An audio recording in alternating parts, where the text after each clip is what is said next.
Good eve, good evening, everyone.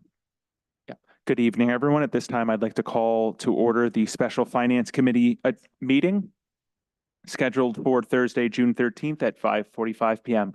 Clerk, if you could, please take a roll. Councilman Donegan, Council Vice President Vargas, Councilman Ferry, Councilwoman Haroyan, Councilman Campiano, Councilman Paplaskas, Here. Councilman Wall, Here. Council President Marino. Present. At this time, I'd like to open up the floor for public comment on any docketed matters.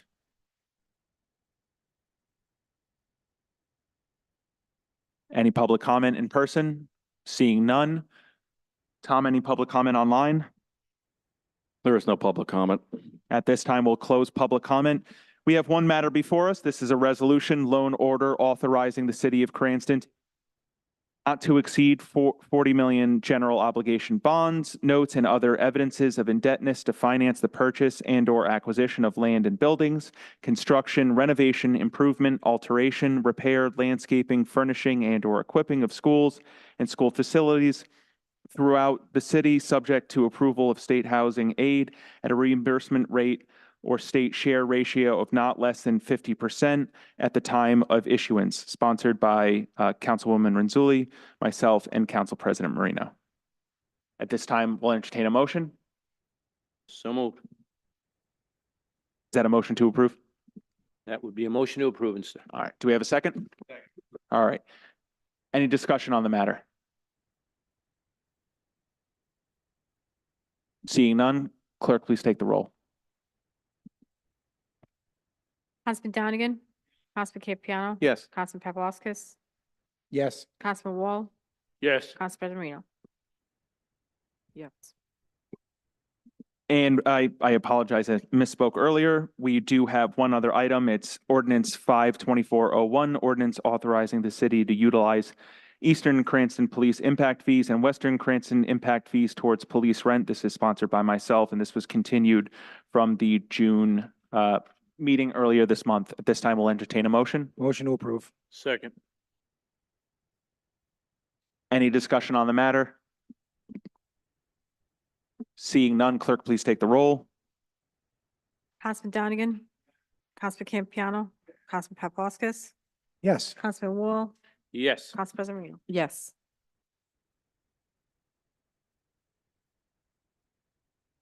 Seeing no other business before us, is there a motion to adjourn? So moved. Second. All in favor, say aye. Aye. Aye, we are adjourned.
Right.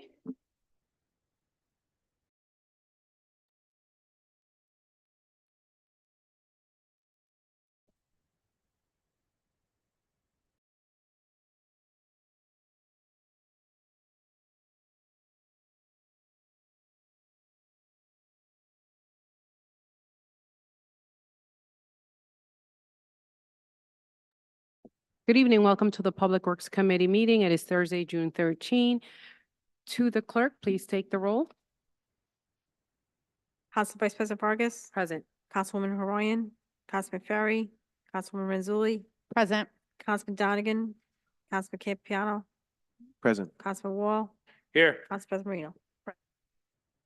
Thank you. On to the third item. It's approval of minutes of the May 16, 2024 regular meeting. Is there a motion to approve? Motion to approve. Second.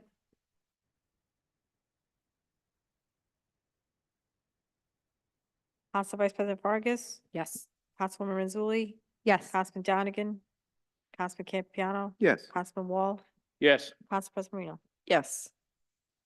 Thank you. On to the next item. That is committee business matters, carried over. Council President Marino, you have two items on there. The floor is all yours. Thank you. First item is once again the discussion regarding the status of the citywide bridge and culvert inspections performed by Perry Corporation, including the report, its findings and plans.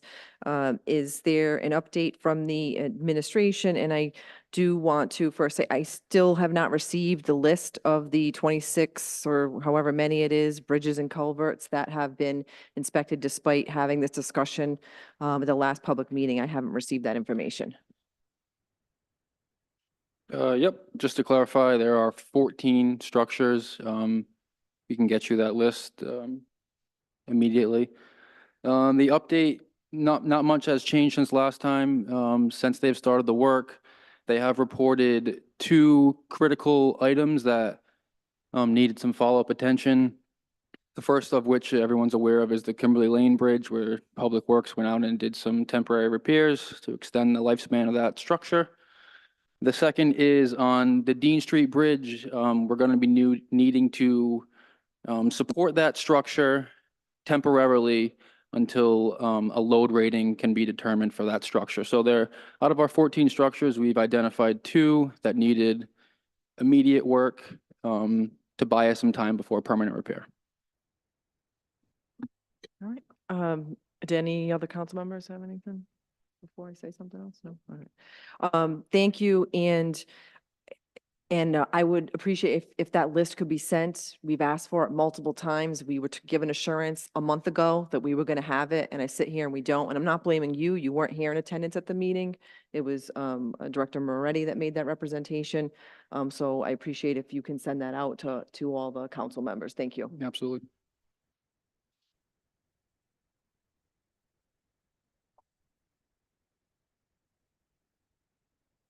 Just in the flooding events from September to current throughout the city, status of FEMA, state and other assistance, remediation and mitigation efforts. I understand from the last meeting, the FEMA relief for the March storms, I believe, was it, or the January storm to enlighten, that period has closed. I think any FEMA relief for residents, is that true?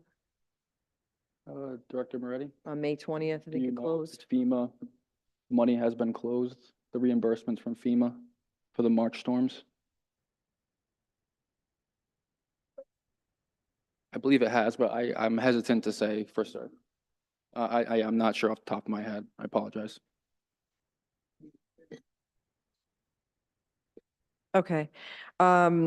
And then just if there's any, putting this on as a continuing item is for both the public and the administration to address this issue because it is an ongoing issue, as we've said in the previous months when we've discussed this with climate change, with the heavy rainfall and the need for remediation and mitigation and relief. So if there's anything that you think is vital to this topic, it's a good opportunity to provide that update to the council and the public.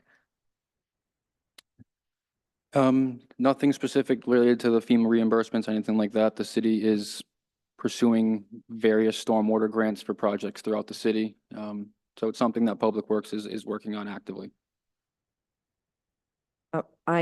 In terms of the mitigation efforts, frequently that complaint that that we have received as council people is residents complain that different areas are covered with debris, like, trees or things like that, and the need to clean out those areas. Is there a coordinated effort to clean out the debris from those areas? Is that just based on receipt of complaints, or is there an actual schedule for some of those prone areas? The stuff after the storm has taken place is primarily driven based on complaints from the residents. We do go out before the storms and try to do some proactive maintenance to mitigate the impacts we're going to get throughout the storm. But that reactive cleanup is primarily constituent complaint based.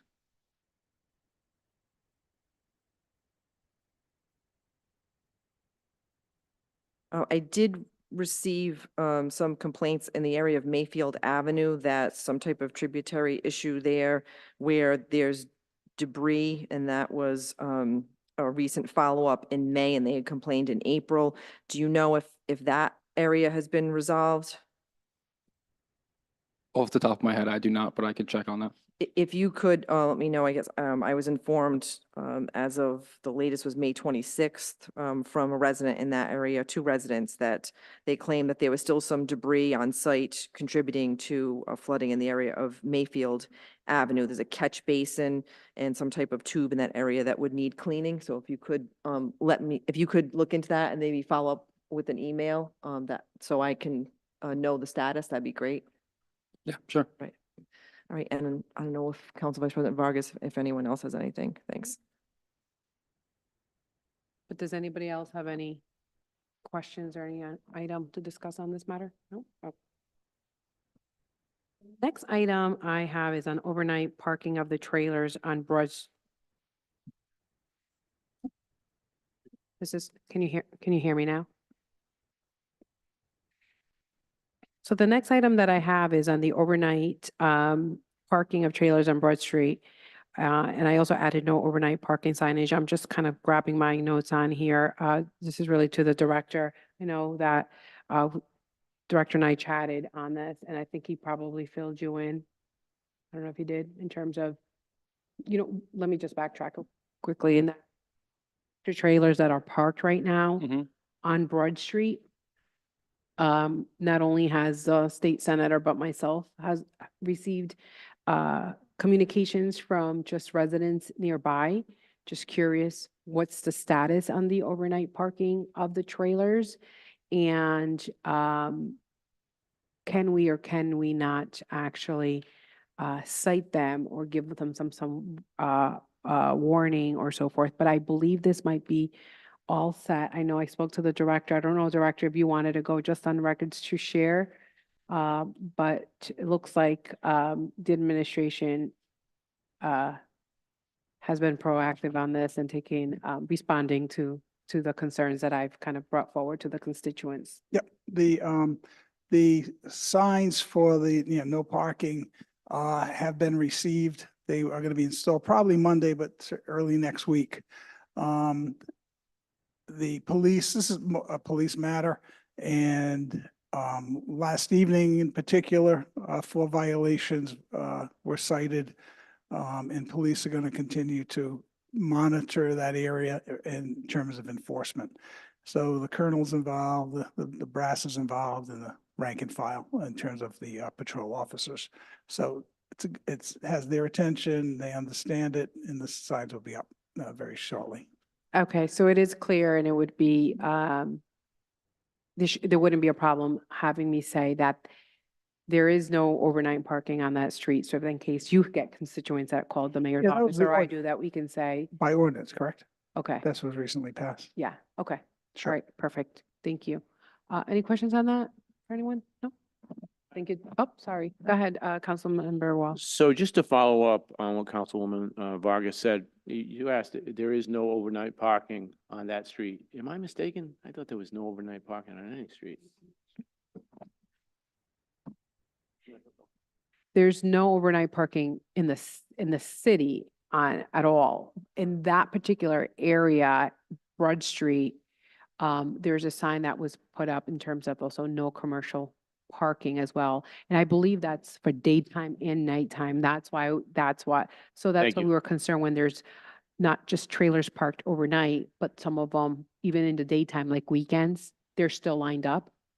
That commercial would go for that, apply to that, I should say. Thank you. All right, at this time, if there's no further questions, discussion on that item, moving on to public comments. If there's anyone here in the chamber who would like to speak on subject matters that are on the docket only. Is there anyone here to speak on docket matters?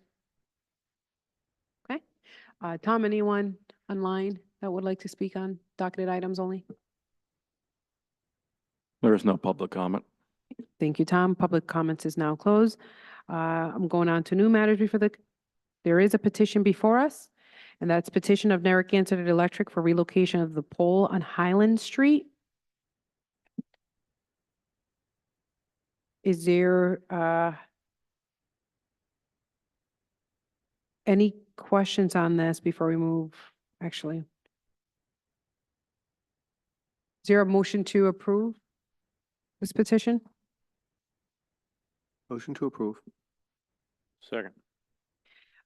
Any discussion relative to moving P 2152 across the road eastward to a new pole location?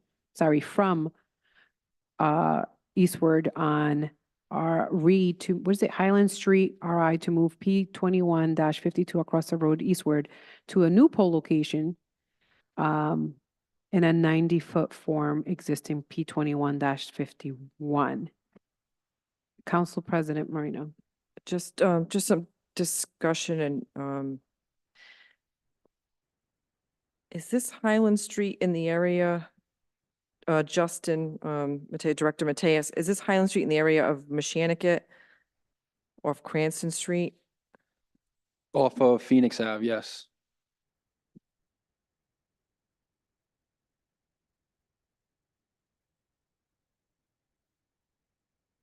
I guess the only Highland Street I know of is the one off of Cranston Street, and I'm not familiar. Is there another one in the city off of Phoenix Ave? That's why I just want to be certain of which Highland Street it is before I vote on this. Highland Street runs from Cranston Street to Phoenix Ave. There is a new little leg that extends out of Highland Street, also called Highland Street. Understood. Okay, so it's the other side off of Phoenix and yep, so basically Highland Street is like in three segments. The side that runs off Cranston Street goes by the lake, and the other side that comes down from Phoenix Avenue to the lake. And then there's an offshoot off of Highland Street that's also considered Highland Street now? Yes. Yeah. Okay. Right. And so I know there's been some new development in that side streets. That's what these poles are for? Exactly. Okay, Yep. thanks. They're not in front of a driveway or anything like that, right? I just want to double check because I think we had to address an issue very similar to that a No, year ago. that's why it's being moved. Okay, great. Thank you. All right, any further discussion on this item? No, seeing none. To the clerk, can you please take a roll? Council Vice President Vargas? Yes. Councilwoman Mazzulli? Yes. Councilman Donegan? Councilman Campiano? Councilwoman Wall? Yes. Council President Marino? Yes. Okay, seeing no further business, is there a motion to adjourn? Motion to adjourn. All right, any discussion? Seeing none, all in favor say aye. Aye. Meeting adjourned.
Welcome.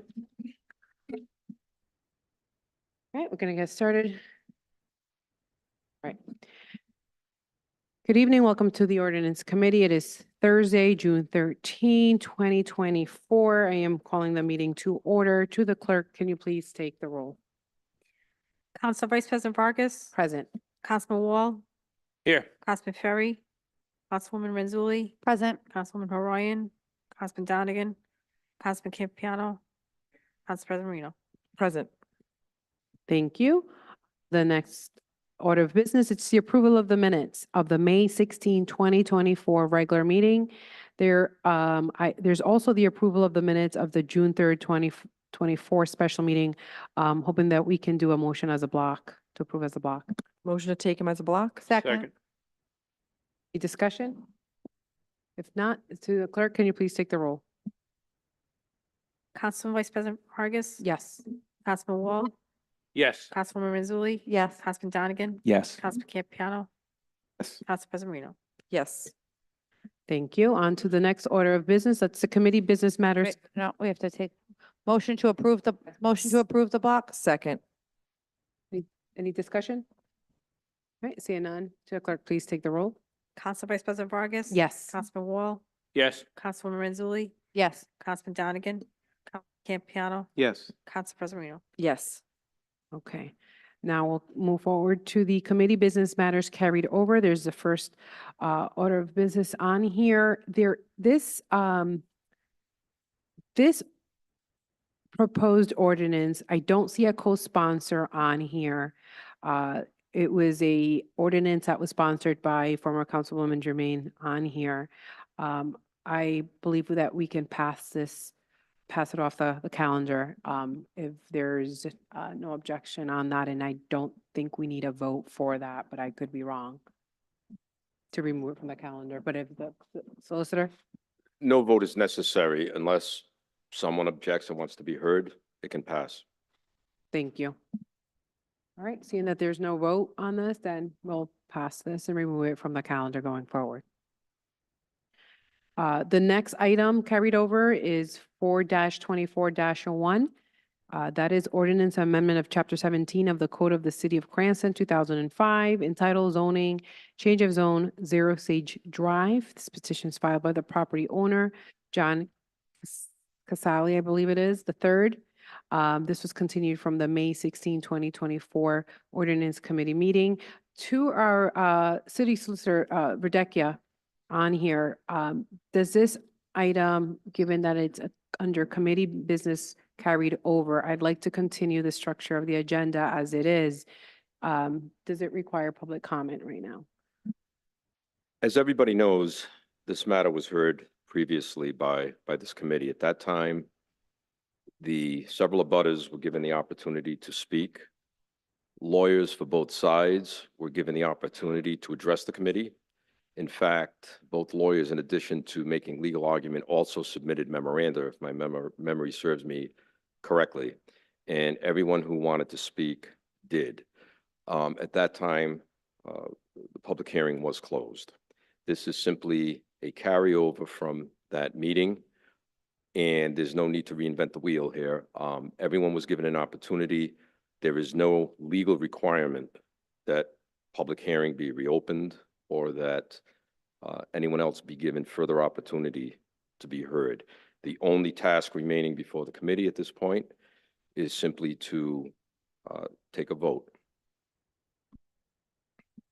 Thank you. Solicitor Verdecchia. All right, moving on. Having heard that, having the solicitor provide his legal opinion to us, is there a motion to approve the ordinance before us this evening? Second. Question on the ordinance? Okay, see. Council President Marino. I just wanted to say that, I weighed this heavily. And I think the solicitor's office, the solicitors and council attorney, while, we took consultation, there was agreement amongst them, and that is factoring into my vote this evening. And I also want to add, just for consideration of others, that in terms of the issue of the schools and the potential for the size and the crowding, that was something that was of concern to me. But again, facts do matter, and that the capacity for Orchard Farms, according to the school department, is 560 students. The capacity for Hope Highlands is 425 students, and both of those current student populations are well under those numbers. Orchard Farms is 446, Hope Highlands is 366, and that can fluctuate. I understand that on population. But where I don't see the concern for, public health, safety, welfare consideration relative to those student populations being, grossly enlarged by the addition of just a few more homes in that area. And that's factoring into my consideration this evening. Thanks. Thank you, Council President. Is there anybody else here on the committee who would like to add to any conversation before we move forward with the vote? Councilwoman Renzulli. Thank you. I would just say that it is still, Orchard Farms is still a concern to me, and that I didn't receive those numbers, so I can't find it in my notes, but when I looked this up last time, that was not what I found. Council President Marino obviously says she got it from the school department. I wish that we were all sent that information so that we could all say the same. So I continue to think that is a concern, and I just wanted to express that. Thank you. Council President Marino. Yep, just on that point. Yeah, I directly reached out to the school department and asked them to get me that information. And they knew that I would be sharing it with the public, with the council. Yep. I will let you speak one more time as a final I- item, Councilwoman Renzulli. Thank you. I'm just responding. I just wish that we all received that from them rather than, in an open session like this, as they're not here. And I just wish that we had that information, that I could have asked some questions about it. That's all. Thank you.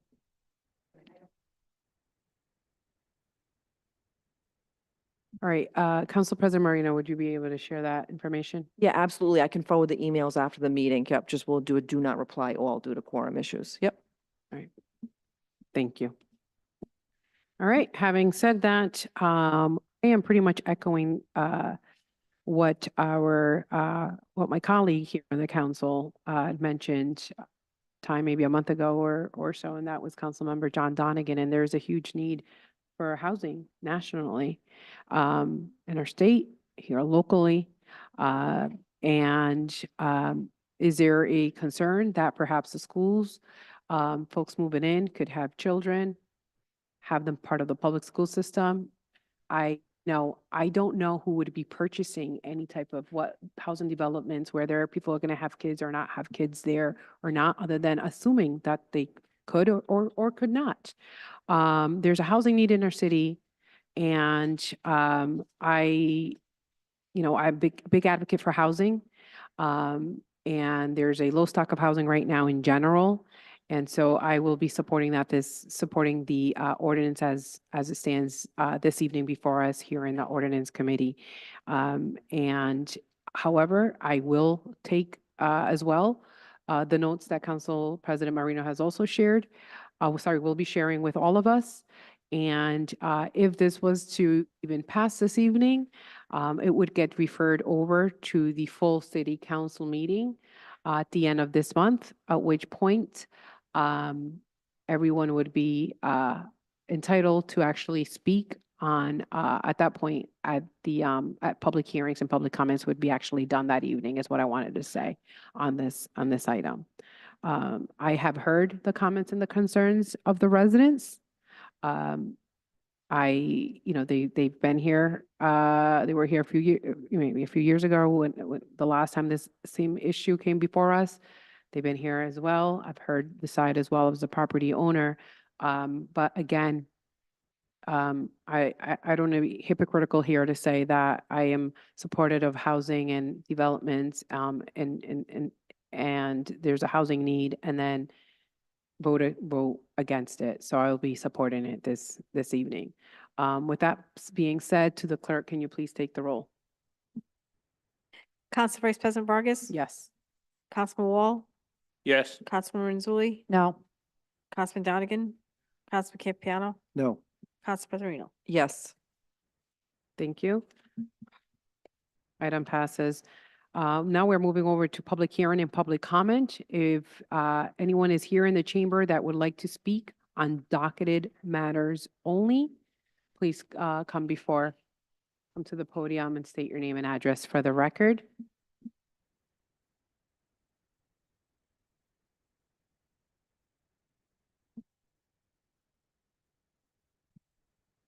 Dante Marinaro, can you hear me?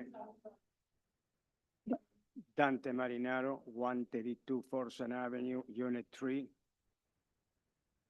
I want to remind the Town Council, Western Cranston, somebody lied regarding the water table and all the houses at this point, maybe you don't know it, have a very, very badly humidity in the basement. I'm saying this because it's very easy to go and say 2, 3 houses more than we can allow, we change the ordinance and all that stuff, and I believe we. Sir, can I are just- we forgetting? Can I just interrupt you for a second, sir? Right now, the public hearing and public comment is only on items that are on the current docket before us. I'm sorry, Solicitor, is that what you were going to Yeah, add? if I was hearing correctly, it sounds like he's commenting on the ordinance that was just passed, unless I'm mistaken. And as I said before, public hearing closed on that last meeting. Isn't that in the docket? I thought that it was part of the On which item are you going to be ordinance that speaking you on? guys just approved. The Zero Sage Drive 4-24-01? I believe so. You wanna speak on that? More houses within. Am I saying this correctly? So I'm Because gonna- That's what I understood. I'm going to defer to our legal counsel on that because we just voted on that item. So let me ask our city solicitor, Yeah, Radecchio. I'll say it for the third time. The public hearing closed on that. This is simply carried over business. Everyone had an opportunity to speak. This was only for purposes of voting and for allowing us to go into executive session on the issue. There is no more public comment on this particular issue. Thank you. So our legal counsel, pretty much what he just said, we're not allowed to take public comment on a ordinance on a matter that was carried over before us, of which we just voted on. Is there any other No. item that you would like to speak on perhaps new matters before the committee or anything No, else on it's the fine. docket? I just wanted to make a comment on that. That's it. If I not allow, it's fine. Just as I said earlier, that item, if that is an area that you want to discuss, it's going to be at the full city council meeting on June 24th, I believe it is, at 7 PM. So that is definitely the time that you can speak on that item, on that ordinance. So my question to you, and I shut it off, if this goes to the next town council meeting, since you guys approved it just now, what is the result of me talking to you and explaining something to you and that? Well, this is the ordinance committee. So the members that are here right now are part of the ordinance committee. If a item passes out of the ordinance committee, in this case, with this specific just ordinance that have passed, any ordinance that passes out of committee, it goes now to the full council. So we have right now with us, what is it, 6, 7 of us?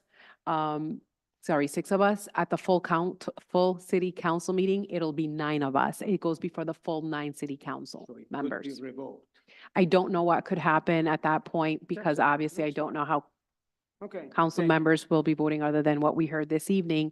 Not to say that a council may or may not change the vote at that time, so.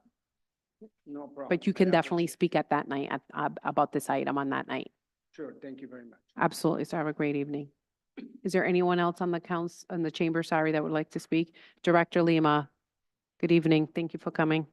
Good evening, Madam Chair, Council Vice President, Council President, members of the council. Nick Lima, Registrar Director of Elections for the Canvassing Authority. So I just want to take a few minutes just to describe this ordinance that's on the docket this evening that's introduced on behalf of our office. I want to thank Council President Marino as well as Councilman Poplawskis for introducing this at our request. So the history of this is the members of the Board of Canvassers used to be paid over $4,000 a year as a stipend. That was regardless of whether or not there was any elections at all, non-election years and election years. And that's actually how most cities and towns and states pay their Board of Canvassers members. The council, the previous council, about 15 years ago, decided that was a little too much, especially in the non-election years when there was less work for the board to do. So they removed those stipends. In passing an ordinance that would only provided for the board to be paid for $1,000 in an election. However, at the time, no one advised the council that that was actually a violation of state law. State law has provisions for board members to be paid for the discharge of their duties. That includes attendance at meetings or any other official acts like going to training events. So when I became registrar in 2017, we flagged that, identified it, and once again with a bipartisan ordinance, we put it in an ordinance in within a year or so of me being here that adjusted that and modified it. That ordinance provided for board members to be paid $1,000 per election, up to 3 elections in a calendar year. It also did something that corrected an issue that had existed that I noticed when the very first day on the job when I was here, when I asked, what's the job description for the registrar? None existed. There was nothing in writing. There was nothing on file in the personnel office. There was nothing in any ordinance or charter provision. There was literally nothing. It was just the title registrar. So with that ordinance, 6 years ago now, we put in a minimum job description for the registrar. That's the original ordinance that's before you this evening. After 6 years, I've been on the job now for almost 8 years, but after 6 years since this ordinance was enacted, obviously our office has evolved, our role has changed, and we've adopted a lot of best practices. And I found that one of the best ways to ensure that best practices remain the standard practice in perpetuity is to codify them and make sure that they're included, written down and there for the future, so that any future registrar, any future Board of Canvassers can turn to that as a basic, bottom line framework of something to build off of. And that's what this ordinance is intended to do. And I can't answer any questions that the council may have on it, but I'll very briefly just go through what it seeks to accomplish. So the first section of the ordinance deals with the stipend that the Board of Canvassers receives. It still does not fully comply with state law because alternates don't have a provision to be paid when they work on election day. So under the current ordinance, alternates are paid $5 for working election day. That's a 17-hour day. So the practice has been to pay an alternate if they work the full day on election day from 5 a.m. until sometimes 10 or 11 o'clock at night, a poll worker technician stipend of $300. So this would codify that practice.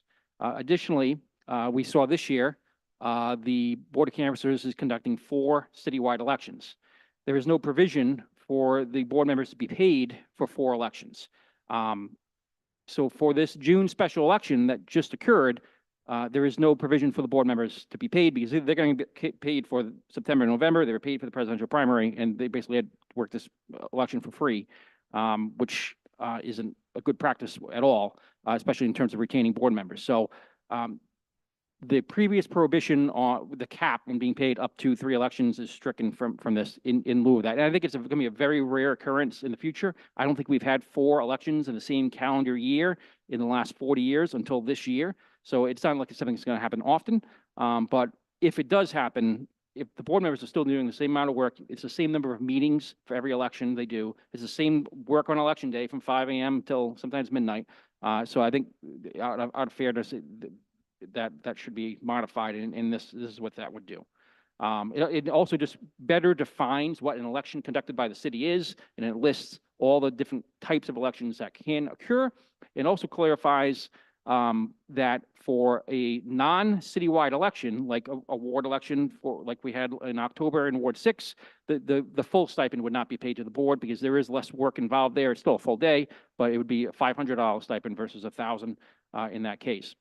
And as you know, we have had a lot of difficulty in recruiting and retaining Board of Canvassers members. We have an alternate seat that's vacant and has been vacant since December. And I'm hopeful that someone will be found to be appointed to that because we have, as you know, significant challenges this fall.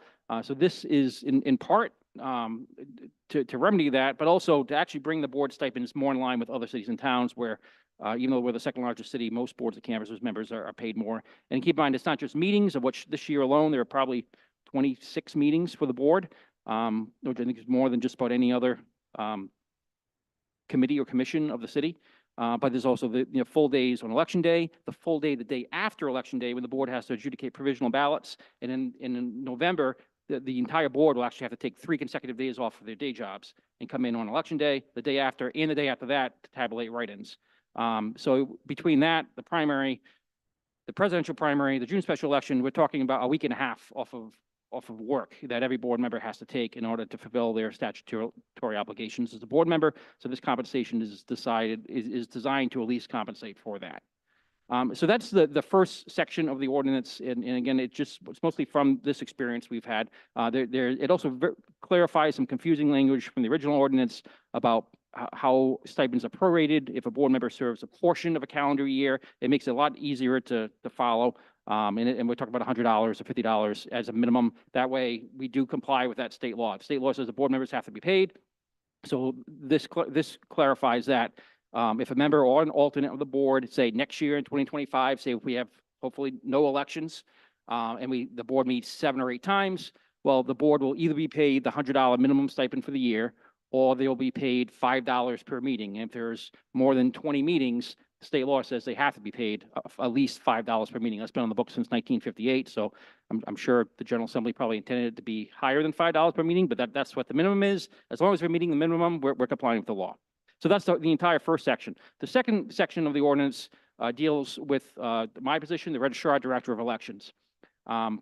This clarifies and codifies the appointment process for this position, which is the appointment process that's been followed by the council, followed by the Board of Canvassers. That's how I was appointed in January of 2023. And it mirrors the process that's already outlined in state law, which the city is bound to follow. That's in subsection 178584. So that the first part of that just clarifies that. That way there's no ambiguity about that. Gray areas and ambiguity are the enemy of elections administration. So we want it to be as clear as possible. That way there's no conflict in the future when this position has to be appointed or reappointed. The second thing it does is modify the term from 2 years to 4 years. And I gave a lot of thought to that. And then there's a couple of different pieces of rationale behind it. First of all, the learning curve of this position is steep. For anyone coming in cold to this position, new to elections, as I was in January 2017, I've been on the party side, I'd run for office in the past.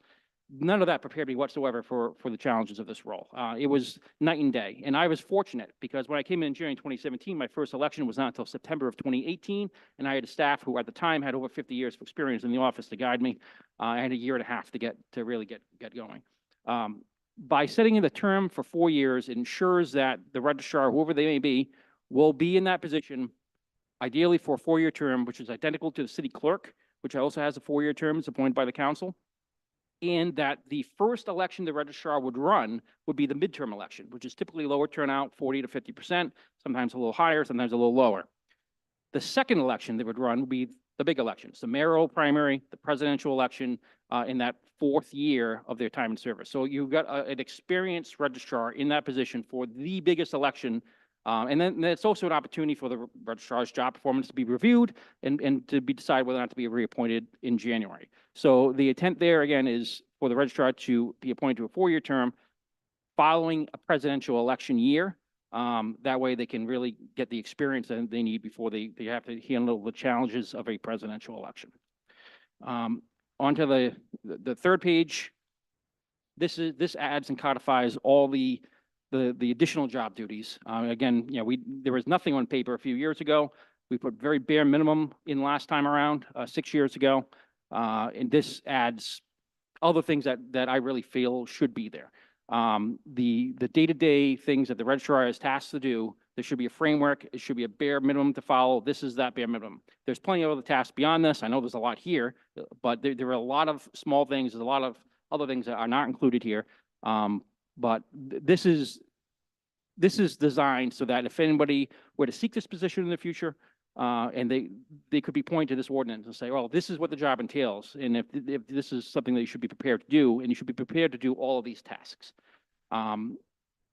It includes Section F, which talks about cybersecurity and working with law enforcement to secure elections. That is now a standard part of this job. It wasn't 6 years ago. It wasn't 10 years ago.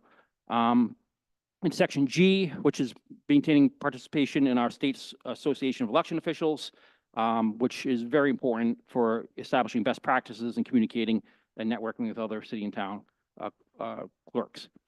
The last section, Section F, deals with the registrar's stipend. I know it looks like a pay cut there, $6,000 to $3,000. In actuality, it's just maintaining it at the current level of what it already is in the existing ordinance for this fall's elections.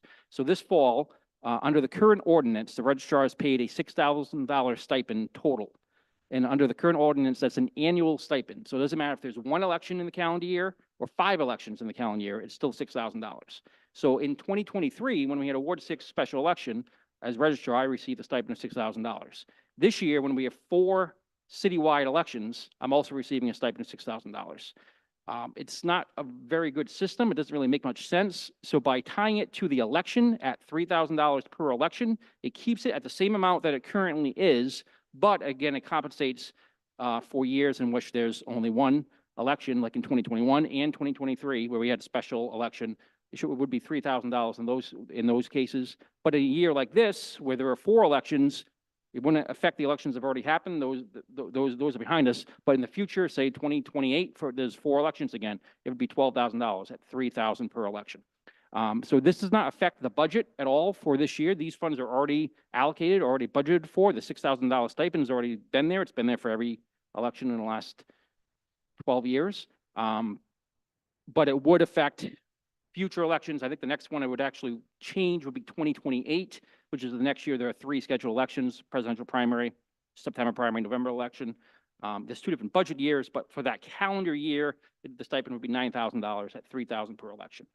So that's the intent there. And again, it also adds a stipulation too, that if a primary is scheduled, but is not actually held, the registrar should not receive a stipend for that. And that's the case that we had last year. We had a special election. There could have been a primary, but there was no primary held. So therefore, there should be no stipend associated with it. So that's the entire ordinance.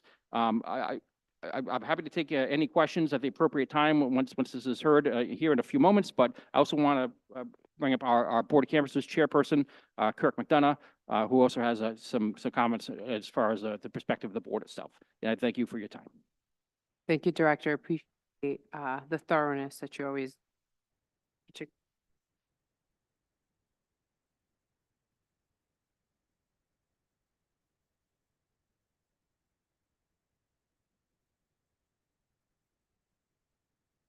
Until I looked back at my picture on the wall and realized how old I got.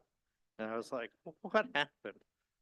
I just wanted to, I'm not as loquacious as Nick, which hopefully you will appreciate.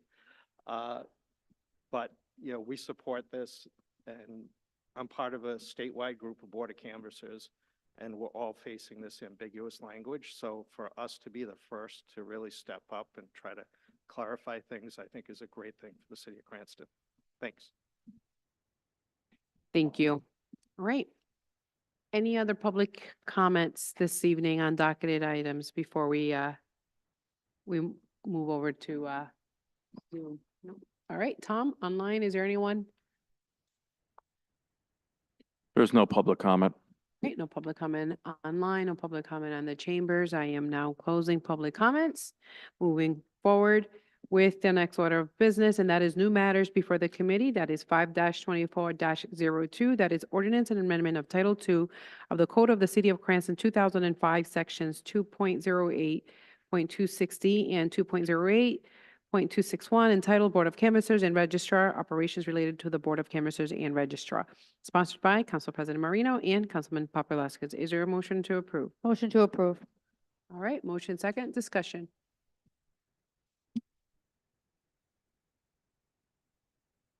Marino.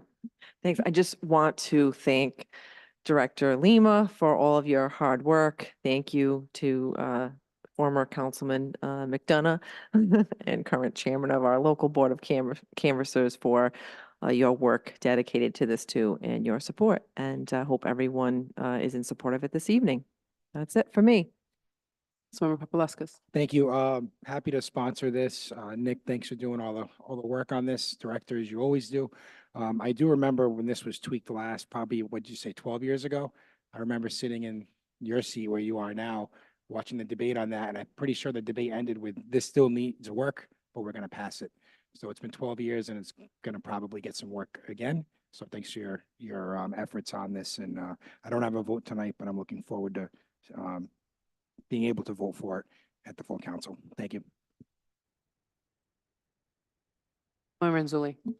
Thank you, Madam Vice President. I echo the sentiments of my colleagues and thank Director Lima for all his hard work and including on this ordinance. I think it's the job description portion is extremely important because if, God forbid, Director Lima is no longer with us in Cranston, I want to know that someone takes the position, comes forward for the position, and was able and willing to do all the things that he does. I think it's important, to stay up with the times. We've done this in, other departments, trying to bring them forward technology-wise. I think including the cybersecurity information is very important as far as election goes. Staying up to date is extremely important. So I would say thank you so much for this. Thank you to the sponsors, and making sure that people are compensated on this board when they have so many meetings, I'd say is very important. And if allowed, I'd like to be added as a co-sponsor. Thank you. All right, so Councilwoman Renzulli would like to be added as a co-sponsor. Councilman Donegan as well would like to be added, so would Councilmember Wall, Eric, and Councilmember Campopiano as well. The clerk will be added as a co-sponsor, if that's okay by the sponsors of the ordinance. All right. Great. So I will say again, just thank you, echoing pretty much what my colleagues here have said to the director. So thank you for your time. Thank you for all the efforts. There's a lot of housekeeping also to do. There's a lot of areas within the Board of Canvassers that you have really polished up. So we really appreciate and really respect the work that you do and the due diligence that you really put into this as well. So thank you to the council and Council Paplaskas for bringing this before us. All right. That being said, there's no further other discussion. The clerk, can you please take the roll? Council Vice President Vargas? Yes. Councilman Wall? Yes. Councilwoman Renzulli? Yes. Councilman Donegan? Councilman Campiano? Yes. Council President Marino? Yes.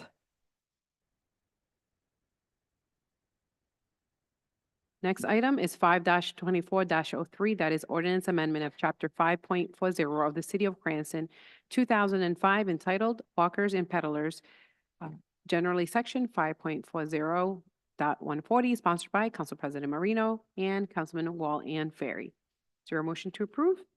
Motion to approve. Is there a second on this? All right. Discussion. Council President Marino?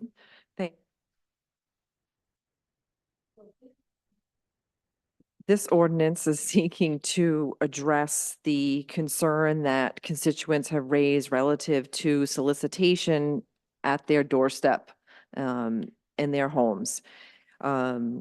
We have an outdated ordinance relative to solicitation door to door.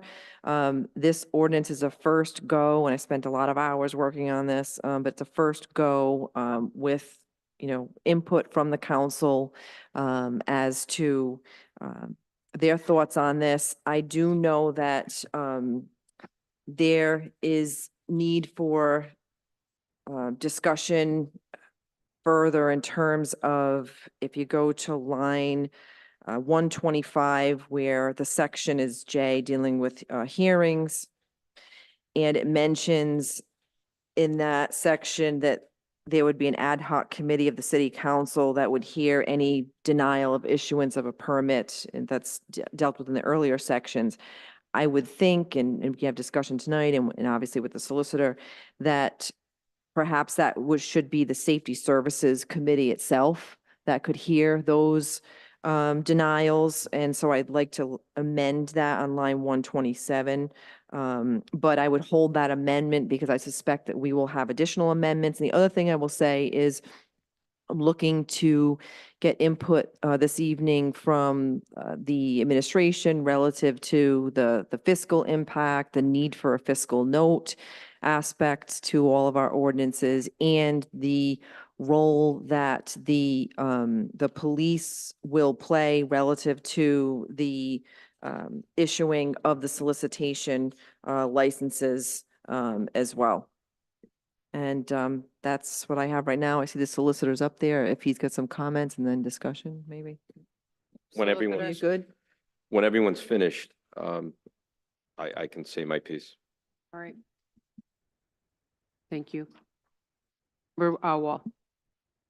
Thank you. I certainly appreciate the heavy lifting that Council President has done to put this all together. Some of you may recall a couple of months back, I received a number of calls from a few constituents who were very concerned, and they were seniors, and they were in their home alone, and they described people coming at all hours, early in the morning, sometimes in the evening, no identification, and they were worried, and rightfully so. And upon that time, I believe I called Attorney Angel and asked him about the ordinance that was currently on the book. And I was pleased to see that I was going to be able to call him back because it was said in the ordinance that there was no solicitation of that nature in the city of Cranston. But upon further study or discussion, I found out that itself didn't conform to the Constitution. But looking at this ordinance, and I'm not a lawyer, I read it through a few times, and the amendment regarding safety service, I did earmark that one as well. But I see good things in it. It provides hours, so at all hours of the evening, people can't come in and knock on your door. It provides something, so there's identification, so you know who is coming. I think it goes a long way to provide a measure of safety. Not perfect, and I'm certainly not a legal scholar. I'm open to hear anything, but I'm very pleased and, I'm proud to be a small part of it. Thank you. Any further discussion on this item? Councilmember Campobiano. Thank you, Council Vice President. To the sponsors, do any research that any other cities or towns have similar ordinances? Yes.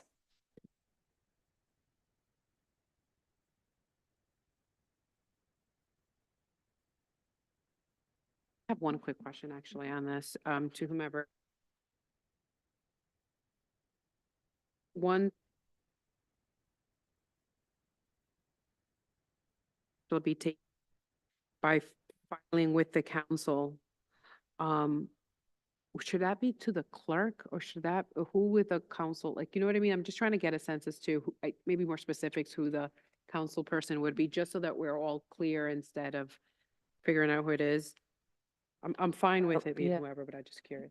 And that's a good point. Maybe we should tweak it and where it says taken by filing with the clerk, with the city clerk to be heard by the council. All right, so,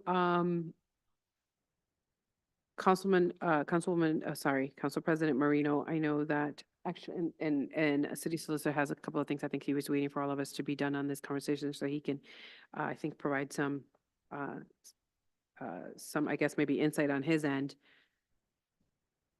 Are we planning on doing amendments now, or do we do them later on?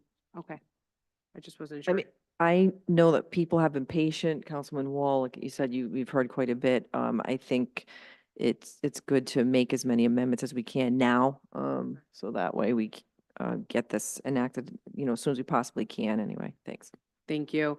And then I will say before I turn it to Solicitor Radecchia is that I appreciate the work that you've done on this, because we also, if you recall, had a young parent who came before us here in the City Council, and it wasn't just our seniors, but it was also just folks sometimes working even from home or not working from home that are also getting a door knock without either identifying or maybe, I don't know if the word trespassing is the right word or not, but really, when they get a little bit out of hand, they're knocking on doors and whatnot and soliciting in so many different ways. So this really provides a layer of protection and accountability as well on the folks that are knocking on the door, particularly with a lot of scam that is taking place that we're seeing, whether it's online or in person. So I just wanted to thank you for your efforts on this. That being said, Solicitor Radecki, I think you wanted to add or give us some information on this matter? Yes, so we've spoken of this issue before. It clearly is an issue that people not only in Cranston, but probably everywhere in the state are concerned about, myself included. I've been disturbed on Sunday afternoons and walked to the door swearing under my breath and having to remind myself that I'm a lawyer and that these people have a First Amendment right to engage in their living. Now, I will tell you that the first time I dealt with this issue was when I was solicitor in the town of Johnston, which is over 20 years ago. And I recall having to go to federal court on behalf of the town and meeting with a federal court judge. And a suit was brought by the ACLU at that time because we had tried to enact an ordinance similar to this. I'm not saying it's verbatim. I don't even remember the terms, except to say that there was an effort on the part of the town to impose restrictions the same way this ordinance seeks to do. And at that time, we were basically told in no uncertain terms by the federal court judge that what we were doing was running afoul of the First Amendment. Now, that's not to say, and I don't mean to suggest, that every attempt to enact some type of ordinance to address this issue is going to be found unconstitutional. Not at all. But what I am suggesting to you is that the federal court especially, and if there is a challenge, in all likelihood, it's going to end up in federal court. The judges in federal court historically have been extremely sensitive and sympathetic to parties challenging this type of legislation. I just want to throw that out there. So what I am saying is that, and it's obvious to me that a lot of work went into this, and I compliment President Marino and everyone else who worked on this. I mean, clearly a lot of thought went into this. And I haven't had the chance to vet it line by line completely, but I do want the opportunity to do that. And that's for everyone's sake, especially the cities, because this is a very sensitive area and it has to be dealt with in a very careful manner, or else we're going to find ourselves getting letters from the ACLU or whomever and ending up in court and possibly having to pay out some damages. Just looking at it quickly, I did see a couple of areas, which I'm not going to state out in a public forum, that caused me a little bit of concern, quite frankly, and only because I've dealt with them before, and I think I know how a court will react to them. So we need to work through this against the backdrop of current constitutional law. Now, granted, I haven't reviewed that law in many years. I would like to see how this is being dealt with in the federal court system and see if we can get some guidance as to what parameters we can impose. And as long as the parameters are reasonable, they'll be upheld. But when it comes to First Amendment jurisprudence, what we find reasonable, the courts don't always think of as reasonable. One thing that jumps out on me right away is the fee. That could be problematic, the fee, because you're basically, it's not the same thing as like a parade where, the reason for the fee might be, a strain on, we have to have police go out there. We may have to have fire standing by. There's a cost to the city.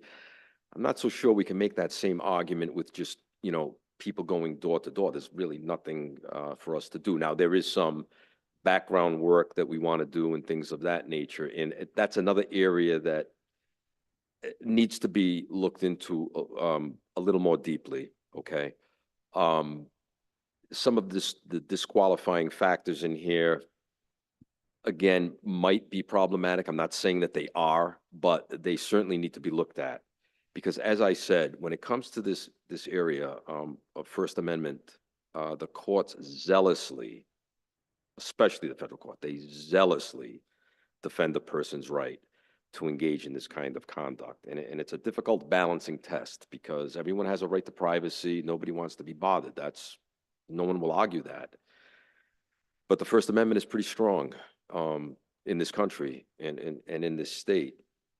So I would suggest, and I'm assuming that this wasn't going to be voted on tonight in any event, but I would like to really vet this. I would like to discuss it with Attorney Angel, with some of my fellow solicitors, and actually with some people I know in other cities and towns to see, how they're dealing with this issue. And, the last thing we want is to enact an ordinance and then it's challenged and right away we're on the defensive. I do recall just before COVID, there was a Florida company, I believe, who was looking to engage in this type of door-to-door solicitation. And I recall that Solicitor Millay had received a call from their attorney questioning the ordinance we had then, or the ordinance we have now. I mean, the no solicitation, that's out the window. You certainly can't have a blanket no solicitation, but I believe the question was about the fees. And I recall at the time we backed off on it because of the reasons I alluded to earlier. So this is a very sensitive area. We need to walk on eggshells with this, as laudable as the concern is. And it is. Believe me when I tell you, I'm not diminishing that at all. But we need an ordinance that's bulletproof, or as bulletproof as it can be. And I'll just throw out there too that, over the years, we have tried to enact ordinances to deal with panhandling. That's one of the things that comes to mind. And it comes to mind because, by and large, I think, without exception, every time we have attempted to enact a panhandling statute to regulate and control what takes place with, people walking up to cars and intersections and things like that, every time we've done that, they've been struck down on First Amendment grounds. So it's a difficult area, very difficult area, but this is a very comprehensive piece of legislation that I think we really need to vet literally line by line. So I was going to suggest, obviously, that we continue this and not take any action on it tonight.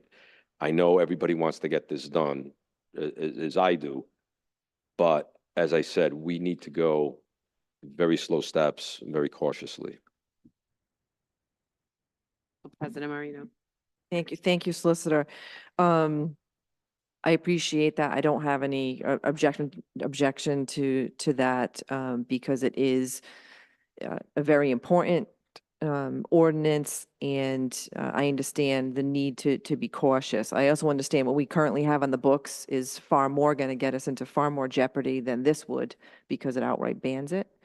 So this is a step forward because it's giving people the right, people still have the ability to do it, but just within limitations dealing with, public safety and welfare. In terms of the fee, just for what it's worth, just for contemplation later on, this ordinance is requiring, there are administrative costs associated with it in terms of, there's a requirement of a standard badge, like a standard identification that everyone would have.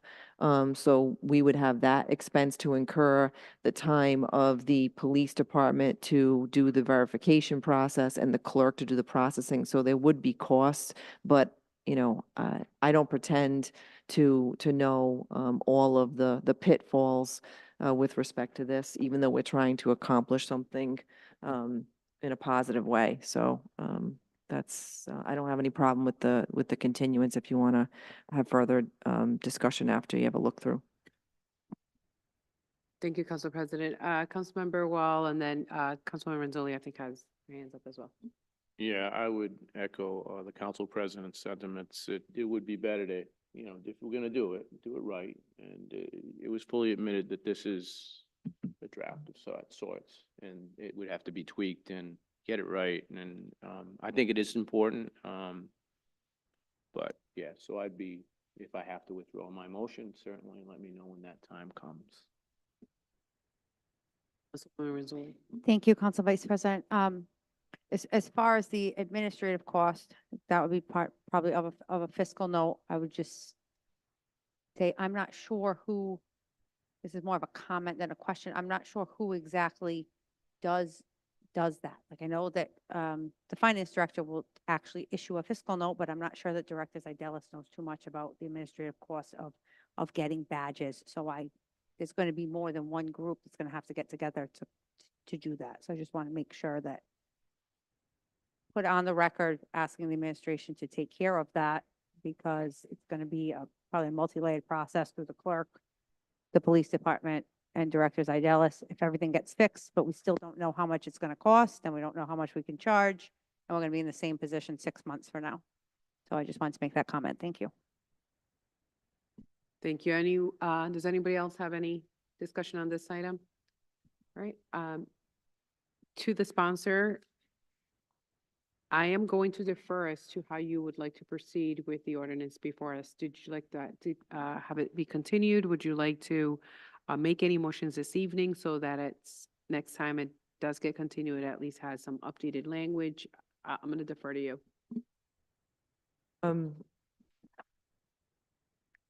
Let me ask this through the clerk. If we make these amendments and then it's continued, is that going to incur additional advertising costs, or it won't matter? I would defer to the solicitor depending on what the changes are. If we make the couple changes tonight, is that going to be? No, yeah, well, the rule is if the changes are, number one, substantive and they're substantial. I mean, that's, kind of a question of fact, obviously. Then it takes on the characteristic of a different ordinance than was first proposed. If it's just a few minor changes, that would be fine. But if I could make a suggestion, and it's only a suggestion, I would suggest simply continuing this in the form that it's in, because why should we go back and amend this multiple times? It seems that if we just continue it in the present form, then we can have a finished product, hopefully sooner rather than later. Yeah. That's just my thought. Yeah, no, that's fine, because it's going to likely be with further amendments, so we'll just postpone on those. Yeah, so thank you, Council Vice President Vargas. I would be in favor of just continuing the whole thing to next month's Ordinance Committee meeting, so that in the meantime, the solicitor can take a look at it and we can have substantive changes, amendments to make at that next committee meeting. Thanks. Fair enough. Perfect. Okay. So to the clerk.